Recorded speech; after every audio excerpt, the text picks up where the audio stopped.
Avant d'embarquer, il y a deux profils de voyageurs, les habitués Moi, je suis plutôt sereine. Je trouve que c'est un mode de transport plutôt serein. et ceux pour qui monter à bord relève de l'exploit. Qu'est-ce qui vous inquiète, vous? La mort, l'idée du crash, de dire que s'il y a un crash, il n'y a pas de possibilité plus de survie que ça, quoi. Mais alors, comment sont contrôlés nos avions? Nous voici ce matin sur le tarmac de l'aéroport d'Orly. À 1h30 du décollage de cet avion, ces deux inspecteurs de l'aviation civile sont à la recherche du moindre défaut. Ok, donc on va commencer notre inspection. Ni l'équipage ni la compagnie ne sont au courant de notre venue. Chaque compagnie est contrôlée au moins une fois par an sur l'un de ces avions. Plus il y a de manquements répertoriés, plus elle sera inspectée. Au total, 53 points sont vérifiés sur l'ensemble de l'appareil. On vérifie l'état du fuselage.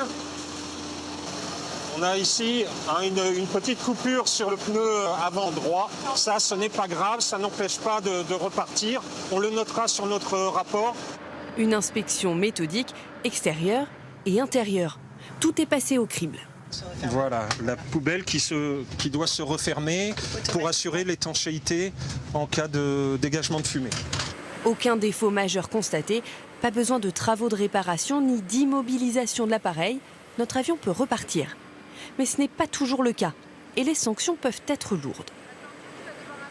S'il y a un défaut ou un impact majeur sur la sécurité, alors le défaut devra être vérifié et corrigé avant le prochain vol. On peut également alerter la Commission européenne et le Comité de sécurité aérien qui peut inscrire cette compagnie aérienne sur liste noire. Aujourd'hui, 129 compagnies aériennes sont interdites de vol dans le ciel européen.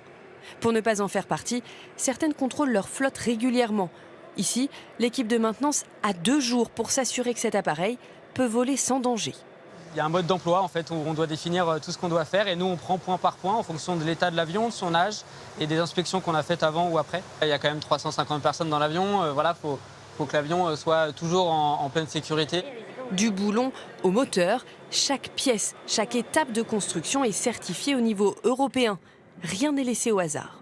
Le niveau d'exigence, il est bien plus important que dans le passé. Nos contrôles sont bien plus ciblés, donc ça nous donne une capacité d'anticiper le dépannage de l'avion. Tout ça grâce à des outils informatiques plus performants. Pourtant, ces derniers mois, une série d'incidents implique notamment plusieurs avions du constructeur Boeing. Portes arrachées en plein vol, roues perdues après le décollage. Est-il plus risqué qu'avant de prendre l'avion? Rien n'est aussi contrôlé, rien n'est aussi sûr que l'avion que vous allez prendre pour aller en vacances.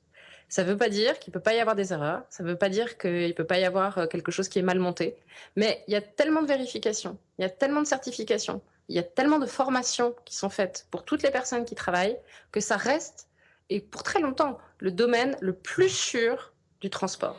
Le nombre d'accidents est d'ailleurs en baisse. 30 sont survenus en 2023 contre 42 en 2022. Le risque de mourir en avion, lui, est environ 35 000 fois plus faible qu'en voiture.